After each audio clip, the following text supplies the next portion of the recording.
오늘 주시는 하나님 말씀은 고린도전서 15장 1절에서 8절까지의 말씀입니다. 신약성경 281페이지, 282페이지에 있는 고린도전서 15장 1절에서 8절입니다. 형제들아, 내가 너희에게 전한 복음을 너희에게 알게 하노니 이는 너희가 받은 것이요 또 그 가운데 선 것이라. 너희가 만일 내가 전한 그 말을 굳게 지키고 헛되이 믿지 아니하였으면 그로 말미암아 구원을 받으리라. 내가 받은 것을 먼저 너희에게 전하였노니 이는 성경대로 그리스도께서 우리 죄를 위하여 죽으시고 장사 지낸 바 되셨다가 성경대로 사흘 만에 다시 살아나사 게바에게 보이시고 후에 12 제자에게와 그 후에 500여 형제에게 일시에 보이셨나니 그 중에 지금까지 대다수는 살아있고 어떤 사람들은 잠들었으며. 함께 읽습니다. 그 후에 야고보에게 보이셨으며 그 후에 모든 사도에게와 맨 나중에 만삭되지 못하여 난 자 같은 내게도 보이셨느니라. 아멘. 데일 브로너라는 신학자가 어린아이들에게 말씀을 전할 때의 일이라고 합니다. 신학자니까 아이들에게 설명하기 위해서 뭔가 쉽게 이야기를 전개하고 있었을 것입니다. 말씀에 집중하는 아이들을 보면서 설교 내용상 중요한 한 대지를 넘어가는 그런 길목에서 한 가지 질문을 했다고 합니다. 예수님이 부활하신 후에 제자들에게 제일 먼저 하신 말씀이 무엇일까? 혹시 아는 사람 있니? 모든 아이들이 침묵하고 있을 그때 한 아이가 웃으면서 대답했습니다. 짠이요. 짠? 그게 뭐라고? 짠이요. 예수님이 무슨 말씀이 필요하셨겠어요? 짠! 이렇게 나타나시면 되지. 그래서 예수님이 하신 첫 번째 말은 아마 짠일 거예요. 친구들은 함께 웃으면서 맞는지 틀리는지 같이 예수님이 짠하고 나타나셨대 하고 막 웃고 즐거워하고 있을 그때 이 신학자는 머리를 한 대 3개 얻어맞은 것처럼 전율에 사로잡혔다고 합니다.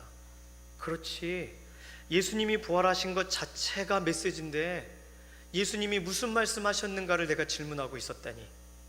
제자들이 예수님이 정말 부활하셨는가, 정말 살아나셨는가 궁금하고 의문을 갖고 있는 그것을 나 부활했다 이렇게 말하시는 것이 아니라 그냥 나타나심으로써 해결되신 것인데 내가 예수님의 부활의 현장에 대한 감각을 잃어버렸구나. 그래서 더 이상 설교를 진행할 수 없었다고 합니다. 예수님께서 부활하셨습니다. 아멘 하셔야죠.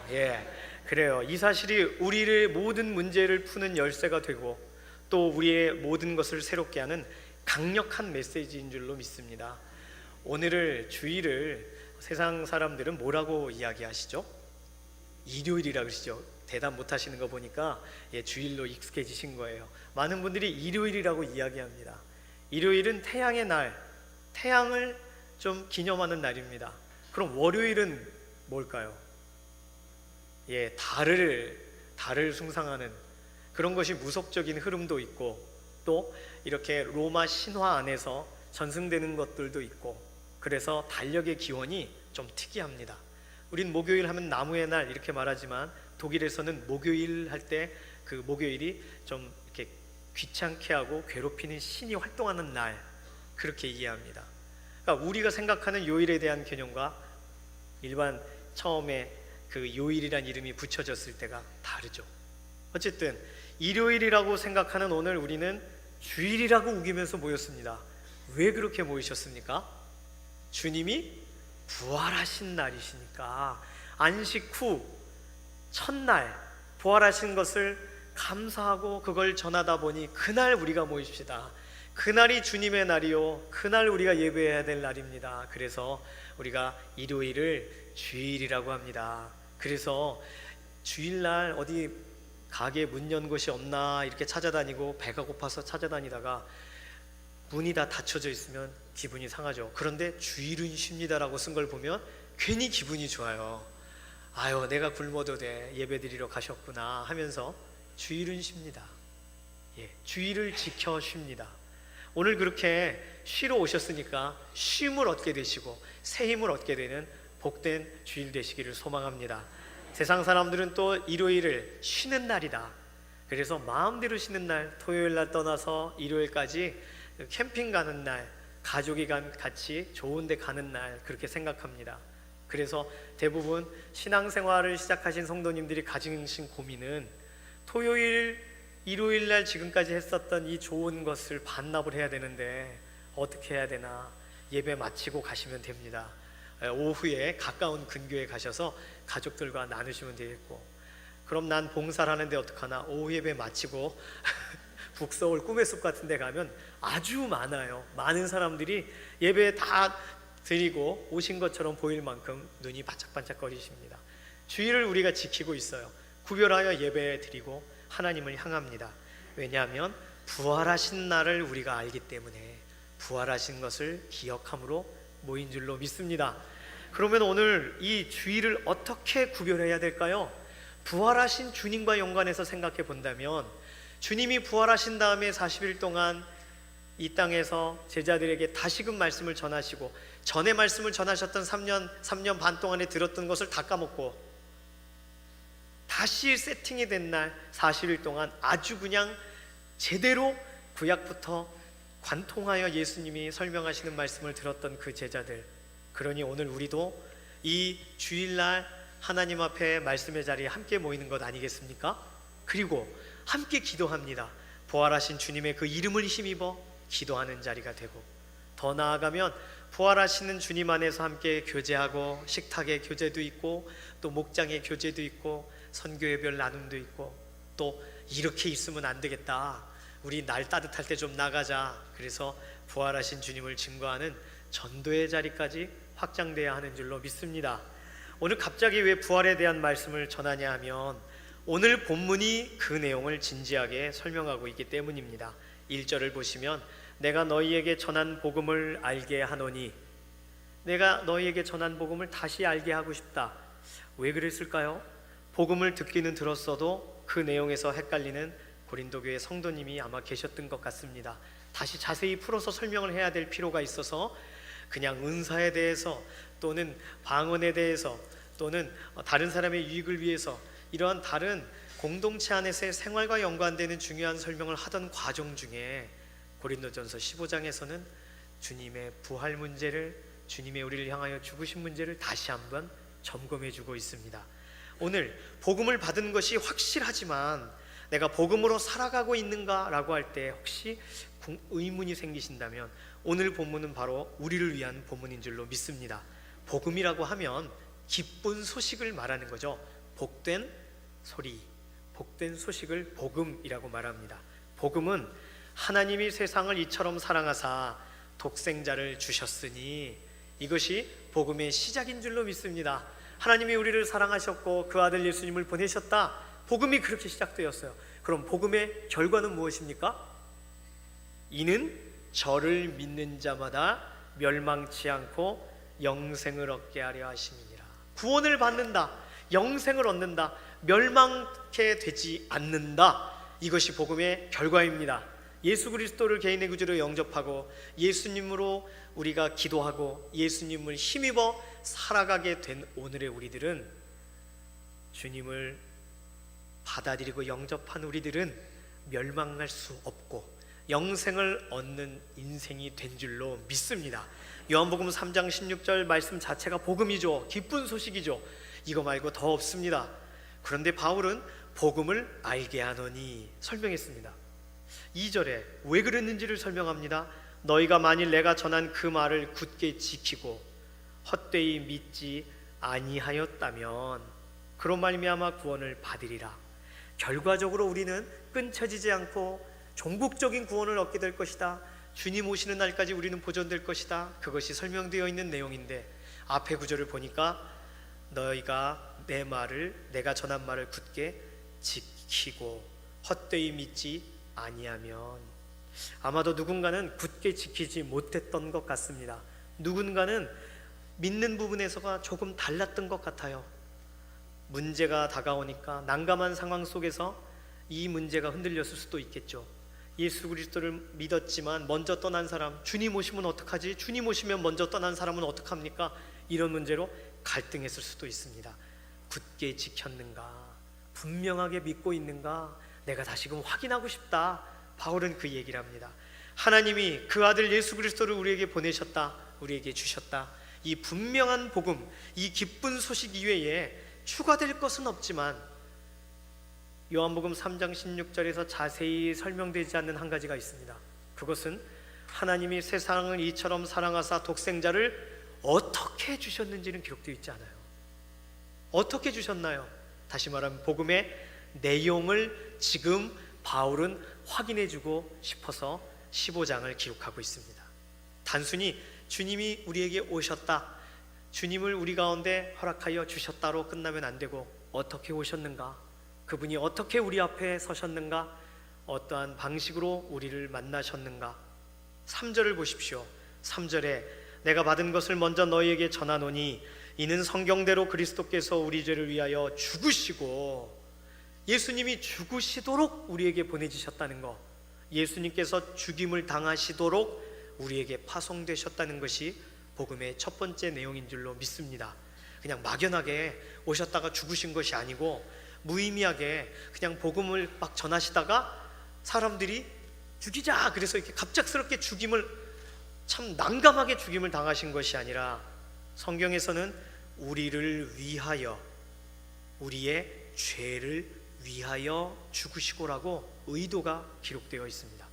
하나님께서 예수님을 보내시되 우리를 위하여 죽이시려고 보내셨다는 것이 복음의 첫 번째 내용인데, 성경대로 예수님께서 죽임을 당하시기로 작정되신 상태로 오셨다, 이것을 설명하는 구약의 많은 구절들이 있습니다. 특별히 이사야서 53장 10절은 여호와께서 그에게 상함을 받게 하시기를 원하사, 하나님께서 예수 그리스도가 상하게 되는 것을 원하셔서 질고를 당하게 하셨은즉 그의 영혼을 속건 제물로 드리기에 이르면, 십자가 죽음까지 가게 되면 여호와께서 기뻐하시는 뜻을 성취하리로다. 이게 이사야 53장에 기록되어 있는 말씀입니다. 예수님 오시기 한참 전에 기록되어 있는 내용, 여호와께서 보내실 그 구원자, 하나님이 보내실 그 사명자는 상함을 받고 질구를 당하고 죽게 될 것이고, 그것이 하나님의 뜻이 성취되는 방법이다. 성경은 그걸 이미 제시하고 있습니다. 고린도후서 5장 21절에는 하나님이 죄를 알지도 못하신 이를 우리를 대신하여 죄로 삼으신 것은, 하나님이 예수님에게 새로운 별명을 지어주십니다. 이 죄덩어리야, 이 죄야, 그렇게 하셔야 우리를 이 의로운 사람들아, 이 의롭게 된 자들아 라고 말하실 수 있으니까. 그래서 예수님에게 죄야, 죄로 삼으신 것은 우리로 하여금 그 안에서 하나님의 의가 되게 하려 하심이라. 예수님은 죄가 무엇인지 알지 못하는 분이셨는데 하나님은 우리 죄를 대신 지게 하시면서 예수님을 죄라 지칭하셨습니다. 이거 우리가 감당할 수 없는 구절입니다. 우리가 이 죄이나 이런 말 들으면 기분 나빠요. 그래도 내가 잘못한 게 떠올라요. 그런데 예수님께 이 죄이나 라는 말을 하고 침을 뱉고 갈대로 치고, 예수님은 당하실 수 없는 일을 당하셨습니다. 이것이 복음이고 하나님의 사랑인 줄로 믿습니다. 복음의 첫 번째 내용, 예수님은 우리를 위하여 죽으셨다. 이것이 우리의 예배의 시작점입니다. 우리가 예배 자리에 그냥 당당하게 우리가 하나님 좀 뵙고 싶고 만나고 싶어서 나왔다가 불가능해요. 예수 그리스도를 힘입어 예수 그리스도의 죽으심을 의지하여 나오는 것이죠. 그러니까 어떻게 보면 우리가 하나님께서 나오라 하시니까 나올 수 있는 것인데, 하나님께서 오라 하셔도 우리가 거절하고 우리가 반대하고, 그러나 어떻게 죽게 나아가겠다고요? 우리 발 아래 깔려있는 예수 그리스도의 그 보혈 때문에 미끄러져가지고 자빠져서 주님이 끄는 대로 끌려가는 것이 예배인 줄로 믿습니다. 예수님의 보혈 때문에 가능한 거예요. 예수님의 보혈이 아니면 우린 예배란 것이 불가능해요. 그냥 청취과 그냥 강의 듣는 것 같은 거겠죠. 말씀이 그러하구나 듣는 것으로 끝날 수 있습니다. 그런데 예배 자리까지 들어가려면 예수 그리스도께서 행하신 일이 우리의 기준점이 되는 줄로 믿습니다. 그래서 복음의 첫 번째 내용은 예수님께서 죽으셨다. 죽으심으로 우리 가운데 예배의 문이 열리고 하나님과의 관계의 문이 열리고 오늘 이렇게 주의 앞에 나온 줄로 믿습니다. 복음의 두 번째 내용은 오늘 4절에 기록되어 있는 것처럼 장사 지낸 바 되셨다가 성경대로 사흘 만에 다시 살아나셨다.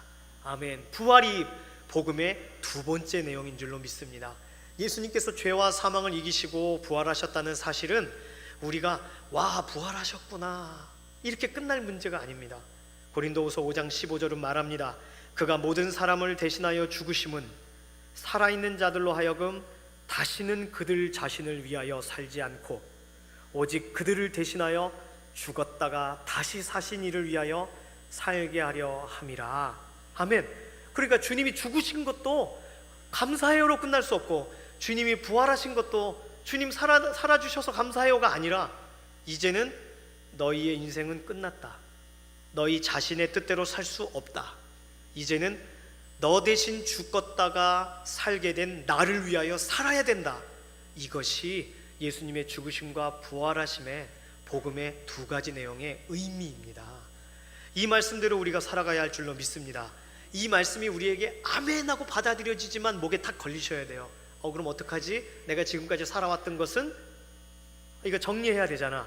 정리하셔야 될 부분들이 하나하나 눈에 보이셔야 돼요. 왜냐하면 예수님을 위하여, 나를 위해 죽었다 사신 분을 위해 살게 하기 위하여 대신 죽으셨기 때문에, 이게 너무 분명하니까 우리의 인생의 방향이 부활하신 주님께 맞춰져야 할 줄로 믿습니다.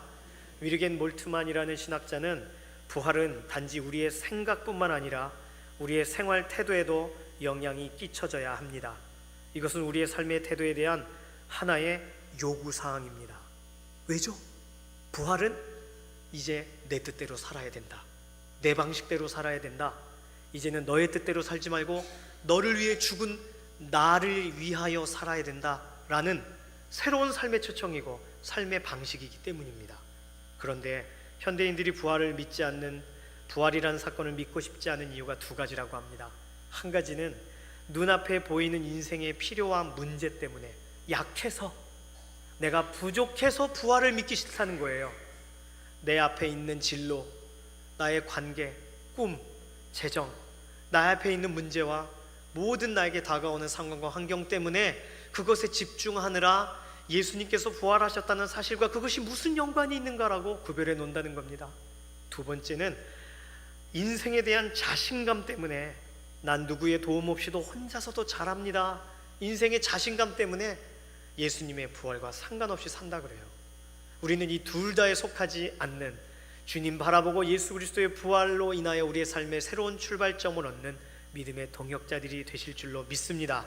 이 말씀의 기준이 더 이상 날 위해 살지 않고 날 위해 죽으신 분을 위하여 살아가는 새로운 결단으로 오늘 우리에게 자리하게 하실 줄로 믿습니다. 복음의 이 중요한 두 가지의 내용, 대속적인 죽으심과 영광스러운 부활, 이 두 가지가 우리가 절대로 잊지 말아야 될, 하나님께서 우리를 사랑하셔서 독생자를 보내셨다, 그리고 죽게 하셨다, 그리고 살리셨다. 그래서 우리는 우리 죄로 인하여 죽지 않고 우리 죄를 담당하신 주님으로 인하여 멸망치 않고 영생을 얻는다. 이것이 완성된 복음의 그림인 줄로 믿습니다. 오늘 본문 다음에 14절은 말합니다. 그리스도께서 만일 다시 살아나지 못하셨다면 우리가 전파하는 것도 헛것이요, 바울이 전하는 것도 헛것이요, 또 듣는 너희의 믿음도 헛것이며. 17절, 그리스도께서 다시 살아나신 일이 없으시면 너희의 믿음도 헛되고 너희가 여전히 죄 가운데 있을 것이요, 또한 그리스도 안에서 잠자는 자도 망하였으리니. 만일 그리스도 안에서 우리를 바라는 것이 다만 이 세상의 삶뿐이면 모든 사람 가운데 우리가 더욱 불쌍한 자이리라. 부활하지 않으셨다면 우리의 신앙생활은 막연한 이상적인 것을 가지고 그러셨다는 전승에 의존한 신앙입니다. 그런데 부활은 사실이죠. 부활은 실제로 일어난 것으로 증인들의 고백이 2000년 동안 끊어지지 않을 수 있는 이유는 부활이 진짜기 때문입니다. 오늘 이 사실을 믿고 함께 부활하신 주님 손 붙잡고 나아가는, 아까 찬송가 너무 높아서 힘드셨죠? 부활하신 주님 손 붙잡고 나아가는 믿음의 동역자 되시길 소망합니다. 오늘 본문에서 그런데 바울은 복음의 내용이 두 가지다 이렇게 끝내지를 않습니다. 그래서 오늘 본문이 조금 더 살펴봐야 될, 조금 더 생각해 봐야 될 내용입니다. 1절에서 4절까지 분명히 복음은 이 복음이 분명하면 우리는 이로 인하여 구원을 얻는 것인데 죽으시고 부활하셨다 설명하고 1절에서 4절까지의 길이만큼 5절에서 8절까지 또 다른 내용이 기록되어 있습니다. 5절부터 6절까지 함께 보시겠습니다. 게바에게 보이시고 후에 12제자에게와 그 후에 500여 형제에게 일시에 보이셨나니 그 중에 지금까지 대다수는 살아있고 어떤 사람은 잠들었으며. 여기까지 읽으시면 특별한 감흥이 없습니다. 아, 예수님이 부활하시고 그때 만나주신 사람들의 이야기구나. 그 중에 누군가는 이미 돌아가신 분도, 고린도전서가 발송될 그 당시에 이미 돌아가신 분도 계시고 그때도 살아있는 증인도 있고, 그러니 고린도 교회 안엔 그런 증인들이 있었겠죠. 맞아요 하면서. 그런데 예수님의 부활은 사실이고 증인이 있다, 이렇게 끝날 수 없는 본문이 7절과 8절입니다. 7절에는 그 후에 야고보에게 보이셨으며. 예수님의 제자 야고보는 2명입니다. 세베대의 아들, 알페오의 아들 야고보가 있어요.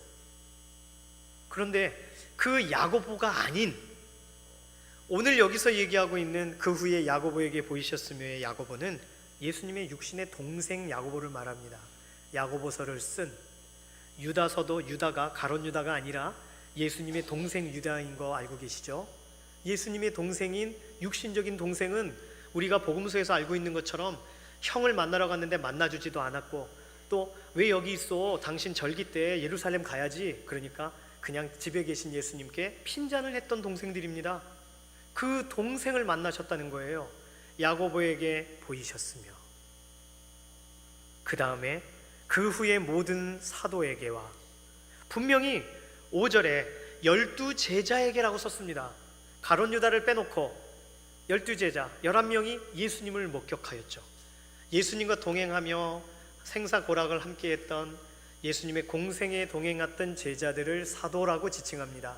그리고 바울과 같이 부활하신 주님을 경험한 그런 사람을 사도라고 말합니다. 그렇다면 오늘 본문에 모든 사도에게와 누구를 말하는 걸까요? 12제자를 포함한 누구를 말하는 걸까요? 생각해 보십시오. 가롯 유다 대신 뽑았던 마띠아가 포함되지 않겠습니까?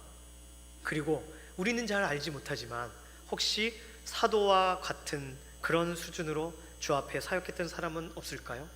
주석을 살펴보면 여기서의 모든 사도에게와 라고 할 때는 이후에 주님을 만난 모든 사람들을 지칭하여 쓴 내용이다, 이렇게까지 확장해서 해석을 합니다. 저는 그냥 단순하게 마띠아라고 말하고 싶습니다. 12제자를 넘어선 또 다른 사도까지도 주님이 만나 주셨다. 지금 본문은 거기까지 나가는 겁니다. 그렇다며 9절에 맨 나중에 만삭되지 못하여 난자 같은 내게도 보이셨으니, 바울이죠. 자기 자신이 예수 그리스도께서 정말 율법에 반대되게 그런 이상한 운동을 일으켰던 분으로 알고 예수님의 제자들, 예수님을 따랐던 사람들을 잡으려고 다녔던 사람이 아닙니까? 그런데 돌아보니 자기는 만삭되지 못하여 출산한 자 같은, 칠삭동이 같은, 그냥 태어나서 내버려두면 죽을 수밖에 없는 자기에게도 보이셨다. 5절에서 8절까지 반복된 단어가 부활하셨다라거나 살아나셨다라는 표현이 아니라는 것에 집중하셔야 됩니다. 뭐라고 써 있습니까? 보이셨다, 보이셨으며 보이셨느니라. 그럼 이건 무슨 표현이냐면 단순히 예수님을 봤다는 말이 아닙니다.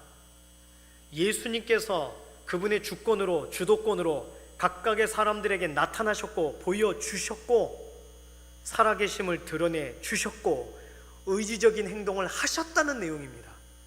누구에게까지요? 야고보, 또 마지막 사도들 바울까지. 다시 생각해 보십시오. 예수님께서 부활하시고 40일 동안 500여 형제들이 말씀을 들었습니다. 그 안에 마띠아가 있었겠습니까? 모르겠어요. 바울이 있었습니까? 아닙니다. 그것은 확실해요. 그렇다면 오늘 5절에서 8절까지, 특별히 7절과 8절에 기록되어 있는 내용은 예수님의 승천 이후에 예수님이 나타나신 것을 말하는 겁니다. 왜냐하면 예수님의 동생은 예수님의 제자가 아니었으니까요.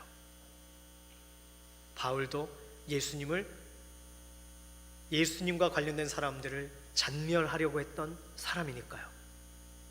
그럼 예수님께서는 무엇을 하셨다는 거죠? 승천하신 이후에도 계속 보이시고 보이셨다는 얘기입니다. 질문 다시 드립니다. 그럼 예수님은 지금도 그분을 우리에게 보이실까요? 네, 그렇습니다. 야고보와 모든 사도와 바울에게, 그리고 바울이 고린도전서를 쓸 당시에도, 바울이 순교할 당시에도, 그 이후 세대와 그 다음 세대와 오늘의 일까지 예수 그리스도께서는 살아서 역사하시는 줄로 믿습니다. 이스라엘과 중동과 또는 무슬림권과 공산국가에서 예수님이 없다라고 하고 예수님 믿는 사람들을 괴롭히던 사람들의 꿈에 나타나신 예수님, 그리고 그들을 삶 가운데 누군가를 죽이려고 하는 자리에서 그의 마음 가운데 예수님이 살아계시구나라는 것이 확연히 믿어져서 나도 저들과 함께 죽게 해주십시오라고 자원한 무슬림 용병 대원의 이야기를 우리가 전해 들었습니다. 그냥 그런 특별한 선교의 전략적인 장소, 복음이 막 폭발적으로 진행되는 장소뿐만 아니라 오늘 우리에게도 예수님은 얼마든지 보이시고 나타나시고 일하실 수 있는 줄로 믿습니다. 왜 그렇습니까? 예수님께서 살아 계시기 때문입니다. 우리가 예수님의 부활을 믿는다고 했고 부활하신 예수님의 뜻대로 살아야 된다고 다짐은 하지만 예수님 살아 계시다는 사실을 혹시 잊고 살진 않습니까? 나를 위해 죽으신 뿐만 아니라 나를 위해 부활하신 뿐만 아니라 나에게 보이심까지 경험하는 거기까지가 지금 바울 사도는 복음에 대한 내용으로 설명하고 있습니다. 이것을 예수님과의 인격적 만남이라고 설명할 수 있겠습니다. 오늘 이 자리에 계신 분 가운데에도 예수 그리스도를 개인의 구주로 영접하는 순간 또는 그 이후에 신앙생활을 하시다가 어떤 수련회의 장소에서 말씀을 읽으시다가 또는 기도의 자리에서 주님을 만난 경험이 있는 분이 계시고 또 그런 만남의 경험들이 오늘도 진행되고 있는 줄로 믿습니다. 살아계시니까요. 보이시고 보이시는 것, 주님의 의지적인 의도적인 계획이시니까. 그러니까 이것이 우리에게 오지 않을 때는 머리로만 믿게 되고 윤리적인 기준으로만 말씀을 따르게 되고 지식적인 신앙으로 머물고 규칙적인 신앙으로 나를 삶을 하나님께 드릴 뿐입니다. 이것도 귀하긴 귀합니다. 그런데 언제 넘어지냐면 절망의 순간에, 또 우리가 낙심하는 순간에 우리의 지식, 우리가 최선을 다한 수고, 우리가 했던 선한 행습으로 엮여있는 신앙은, 만남이 없는 신앙은 무너져 내립니다. 예수님을 인격적으로 만나고 내가 대면했다면, 예수님 살아계심에 내 마음이 부딪혀졌다면, 그럼 감격하다 못해 때때로 소름이 끼치는 일들이 우리 가운데 발생하게 돼야 됩니다. 만나야 되겠습니다. 주님을 만나야 되고 주님이 나에게 보여주십시오라고 우리가 기도해야 되겠습니다. 왜냐하면 많은 사람들이 그렇게 보고 있고 승천하신 이후에도 일하고 계시니까. 승천하신 이후에는 성령님을 통하여 일하시기로 결정하셨으면 상관없습니다. 그런데 성령님께서 그냥 우리를 따뜻하게 하시고 믿어지게 하시는 것을 넘어서는 너무나도 놀라운 많은 일들이 있습니다. 게바에게 보이시고 오베게 형제에게 보이시고 바울에게까지 보이시고, 이 얘기를 듣는 동안 고린도 교회 성도들은 아마 그래 맞아, 나에게도 만나주셨어, 당신도 그렇지 않소? 그리고 이 구절이 마음으로 막 체감되고 경험되고 현기증이 날 것처럼 이 구절이 다가오지 않았겠습니까? 예수님이 날 위해 죽으셨다, 예수님이 날 위해 살아나셨다. 우리가 이것을 지키고 믿으며 살아가는 것이 필요합니다. 그런데 이 사실을 지키고 믿다가 쓰러지는 이유는 만남이 없기 때문입니다. 만났다면 예수님과 약속을 지킬 수 있습니다. 만났었으니까 예수님을 향한 믿음이 흔들리지 않을 수 있습니다. 만났는데 어떻게 흔들려요? 최소한 내 손 잡아주셨는데 그걸 어떻게 잊어요? 내가 어려움의 삶의 순간에서 내가 힘들어서 눈물로 나아가고 있을 때 막 믿어지는 은혜를 막 더해 주셨는데 어떻게 그걸 잊을 수가 있습니까? 그리고 어떤 날 내가 외로워요, 외롭습니다라고 말할 때 나를 안아주셨는데 그걸 어떻게 잊습니까? 그런 경험이 우리 믿음의 공동체 안에는 선물처럼 계속 주어지고 있는데 오늘 나는 그것을 구하고 있는가? 오늘 그것을 좀 말씀드리고 싶습니다. 이미 예수님 만나신 분들께 부탁드립니다. 예수님과 계속되는 만남을 이어나가시기를 소망합니다. 제발 만나주신 주님을 잊고 살면 안 됩니다. 어떻게 만나주셨습니까? 그 경험이, 그 기억이 있으시면 지금은 아닌 것처럼 사시면 안 돼요. 그 뜨거운 만남을 추억만 하는 게 아니라 오늘도 살아계시다는 사실을 기억하시면서 이 사실이 주님, 그때 그 뜨거웠던 거 저에게 다시금 재현시켜 주십시오. 그 뜨거움을 다시금 시작시켜 주십시오. 내 상황과 환경이 달라졌습니다. 그러나 주님 날 만나주신 그 만남은 달라지지 않았습니다. 그러니까 만남 이후 너무 오래되었지만 나 또 내 손 잡아주십시오. 내가 어려울 때 그 자리에, 바로 기도의 그 자리에서 그때처럼 만나주십시오. 우리 그 기도 해야 됩니다. 저는 4살 때 교회를 처음 나갔습니다. 부모님이 나가라 그래서 나갔죠. 뭐가 알아서 믿어서 나간 게 아니고. 그때는 교회가 제 세상이었습니다. 집사님 아들로 정말 승승장구하며 퀴즈는, 모든 퀴즈란 퀴즈는 다 마치고 잘 컸네 이런 소리 들어가며. 그런데 제가 예수님을 만나지 못했어요.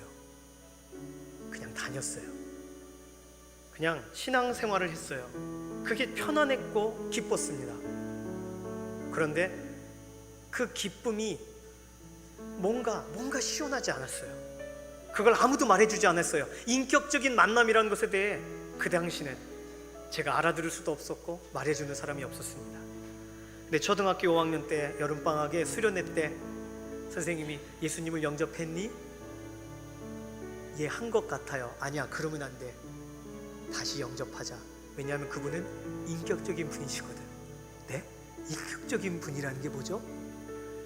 선생님이 내가 너와 대화하는 것처럼 그렇게 가까이 너를 대면하시는 분이란다? 그러면 주님 내 안에 들어와 주세요. 정말이에요. 이렇게 말해야 돼. 주문을 외우듯 하면 안 되는 거야. 아, 그렇군요. 그때 제 말 또박또박, 주님 제 안에 들어와 주세요. 전 주님과 함께 살고 싶습니다.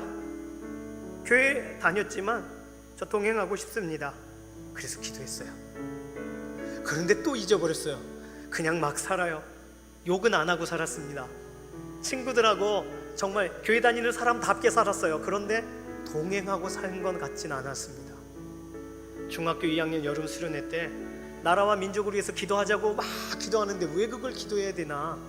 그리고 나라와 민족을 위해서 기도합니다 하고 기도하는데 순간 예레미야에가 있는 말씀, 하나님의 자비와 긍휼이 무궁하심으로 진멸되지 않는다. 너희가 진멸되지 않는다. 이것이 아침마다 새롭고 새롭다. 이 말씀이 갑자기 떠올랐는데, 하나님이 날 죽이지 않으셨구나.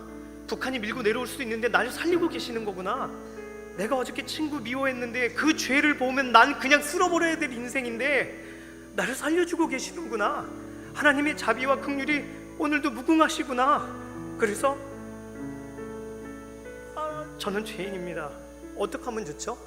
저 예수님 영접했는데 저 이렇게 살았어요. 어떻게 하면 좋죠? 그리고 울면서 막 기도했어요. 막 기도하는데 제 뒤에서 누군가가 제가 기특했는지 저를 이렇게 안아주시더라고요. 따뜻하게. 그래서 감사해서 감사합니다 선생님 하려고 눈을 떴는데 제가 풀밭에 쓰러져 있는 거예요. 제 옆에 있던 친구들은 다 들어가고 저 혼자 풀밭에서 기도하다가 잠이 들었는지, 전 지금까지 저를 어떤 선생님이 안아줬다라고 생각하지 못합니다. 우리 주님이 저를 안아주셨다라고 확신해요. 그 느껴진 순간 눈 떴는데 누워 있었으니까 말도 안 되는 거죠. 그 따스함이 아직까지 저의 등을 안아주시는 그 느낌을 제가 잊지를 못하겠어요. 그런데요, 대학교를 가고 신학생이 되면서 머리가 커졌습니다. 예수님의 십자가 다 좋은데 십자가 붙들고 살아야지, 이제 살아내야 되지 하면서 삶에 대한 얘기를 고민할 때입니다. 그래서 선배들이 예수님의 십자가가 너에게는 무슨 의미니? 라고 물을 때 이제 십자가 얘기 좀 그만하지, 이제 말씀대로 사는 것에 대해 얘기하지 하고 있었어요. 그런데 어느 날 밤에 꿈에 제가 깜깜한 어떤 방을 지나가고 그곳에 창문이 열려서 막 공포 영화의 한 장면처럼, 근데 위에서부터 물이 뚝뚝뚝뚝뚝뚝뚝 떨어지는데 속 안으로 그 앞을 지나가라, 이런 마음의 소리가 들렸어요. 뭔지 모르겠어요. 꼭 꿈이니까. 근데 지나가는데 천장에 뭐가 달려있어요. 근데 십자가예요. 십자가가 달려있고 거기서부터 초콜릿 같은 뜨겁고 끈적거리는 것이 뚝뚝뚝뚝뚝뚝뚝뚝뚝뚝 지나가라, 그 아래로 지나가라. 아, 예수님 날 위해 이렇게 죽으신 거군요. 제가 십자가를 무시했습니다. 아버지, 저를 불쌍히 여겨주십시오. 그리고 울면서 거길 지나가는데 제가 제 눈물이 보이지 않아요. 그 초콜릿 같은 그것이 얼마나 흘러내리는지 제 눈물을 감춰버렸어요. 저를 덮어버렸어요. 그리고 거기를 지나가면서 울면서 거길 지나가다가 깼습니다. 저는 그 꿈 이후에 십자가가 뭐 대수야, 십자가 다음 것에 대해 말하는 것을 다시는 제 입에서 그런 것이, 신학생의 아집과 고민이 사라졌습니다. 각자 하나님께서 우리를 만나주신 방식이 다 다르시죠. 저보다 더 특별히 만나주신 분들이 있으실 겁니다. 그냥 전 자신 있게 말씀드릴 수 있는 건 최소한 제 인생에 최소한 3번 이상은 만나주셨다는 거예요. 보여주셨다는 거예요. 그러니까 이 구절을 읽는데 이게 남의 구절이 아닌 거예요. 보여주셨는데 저는 그걸 또 어느 순간 잊고 살고 있더라고요. 제 군대 얘기 안 했습니다. 군대에서 주님 저 만나주신 얘기가 하면 너무 길어져요. 저는 오늘 성도님들을 초청하고 싶습니다. 문제의 자리에서 그냥 멈춰 계시지 말고 주님 저를 또 만나주십시오. 그때 저 만나주셨어서 그래서 여기까지 왔는데 지금이 저를 만나주셔야 될 때입니다. 꿈으로든 환상으로든 어떤 것으로든 말씀을 읽다가 뜨겁게 불태우시든 기도의 자리에서 통곡을 하는 자리에서 확신을 갖게 하시든 어떤 것으로도 저를 좀 만나주십시오. 주님을 만나지 못해서 또 만나달라는 것이 아니라 인격적인 만남이 필요합니다. 터치가 필요합니다. 이제는 힘든 고비를 넘어서서 더 나아가야 되는데 또다시 저에게 살아계심을 보여주십시오. 보여주셔야 이 길을 갈 수 있겠습니다. 우리 이렇게 같이 기도하지 않으시겠습니까? 혹시 한 번도 이런 만남을 가지신 적이 없다면 만난 분들이 있으세요. 최소한 제 말을 믿으시고 저 만나주셨으면 만나 주실 겁니다. 우리 하나님, 우리 주님 같은 분이시니까 이 시간에 주님 저를 만나 주십시오. 저에게 보여주십시오. 제 문제와 아픔 가운데 주님 말씀해 주십시오. 그래서 제가 다시는 뒤로 물러다가 침륜에 빠지지 않고 온전히 주님 오롯이 바라보며 나아갈 수 있게 저를 만나 주십시오. 이 시간 함께 기도할 겁니다. 이 시간 주여 한번 부르시고 통성으로 기도합니다. 주여,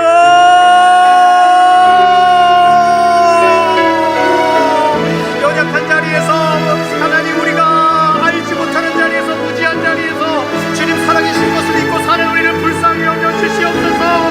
그 야고보에게와 모든 사도에게와 바울에게 나타나시고 부으신 주님, 저도 만나주시고 이전의 기억으로 끝나지 않게 하여 주셔서 하나님 더 큰 은혜로, 더 큰 놀라움으로 주 앞에 손을 잡혀서 하루하루 나아가게 하시옵소서. 목석같이 믿어지지 않고 머리로만 믿지 않고 가슴으로 인생으로 주님을 만나게 하시옵소서. 기억 속으로 주님을 섬기지 않게 하여 주시옵소서. 기억 속에 주님을 지지 않고 오늘 이 자리에서 다시 만나고 다시 체험하고 하나님 우리의 삶의 순간순간 말씀의 자리로, 소망의 자리로, 기도의 자리로, 그리고 나의 손을 잡아주시는 그 손터치를 우리가 못 알아들으니까 오감으로 만족시켜주시고 하나님 우리의 중심으로 받아들이게 하시고 우리의 아이가 내 품에 달려와 안겨주시고 주여 나를 안아주시고 주의 인격적인 만남만이 나의 보좌에 앉으신 하나님 바울에게 만나주시고 오백여 형제에게 만나주시고 천하신 이후에도 만나주신 주님의 그 만남을 우리의 삶과 무릎 꿇고서 주의 말씀을 소개 하시옵소서.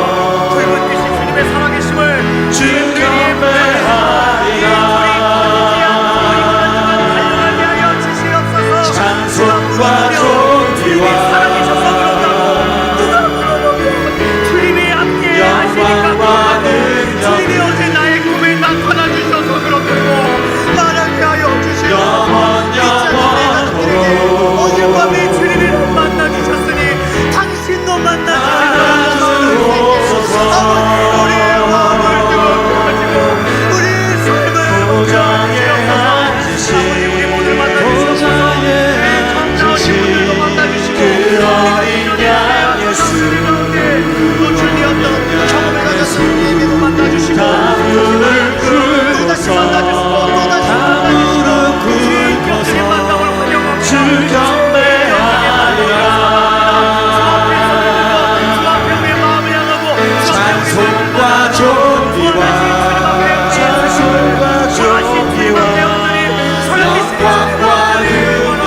어린 양 예수 우리의 삶의 모든 문제와 무릎을 다 꿇고서 다 무릎 꿇고서 주님만을 경배하고 주님만을 인정하게 하시옵소서. 주 경배하리라 선포하라 부활하신 영광의 주 우리의 삶이 선포하게 하시옵소서. 우리의 삶이 말하게 하시옵소서. 우리의 삶이 부활하신 주님을 말하게 부활하신 하시옵소서. 영광의 아름다운 영광의 주를 보라. 내 영혼아 아름다운 주의 영광을 보라. 내 영혼아 아름다운 주님을 체험하라. 내 영혼아 주님을 만나 주 앞에 서라. 보좌에 앉으신 그 어린 양 예수 다 무릎 꿇고서 다 무릎 꿇고서 주 경배하리라. 주 경배하리라 기도하겠습니다. 주여 내 삶이 부활하신 주님을 만나기를 원합니다. 그래서 흔들리는 내 삶에 선포해 주시고 흔들리는 내 손을 잡아주시고 흔들리는 내 눈에 초점을 맞춰주시고 흔들리는 내 입에 바른 말을 복음을 담아주시고 흔들리는 내 귀에 주의 음성을 들려주셔서 이 신앙생활의 길을 걸어가게 하여 주시옵소서. 무력한 삶에 선포하여 주셔서 주님 살아계시다고 주님 만났지 않냐고 우리가 다른 사람들에게도 말할 수 있게 은혜를 더하여 주시옵소서. 머뭇거리지 않고 소망의 사람답게 나아가도록 우리를 때마다 순간마다 문제의 자리에서 갈등의 자리에서 갈급할 때마다 주님 우리를 그냥 두지 마시고 만나 주셔서 주님과의 인격적인 만남으로 우리의 오늘의 길을 걸어가게 하여 주시옵소서. 감사드리며 살아계신 예수님의 이름으로 기도드립니다.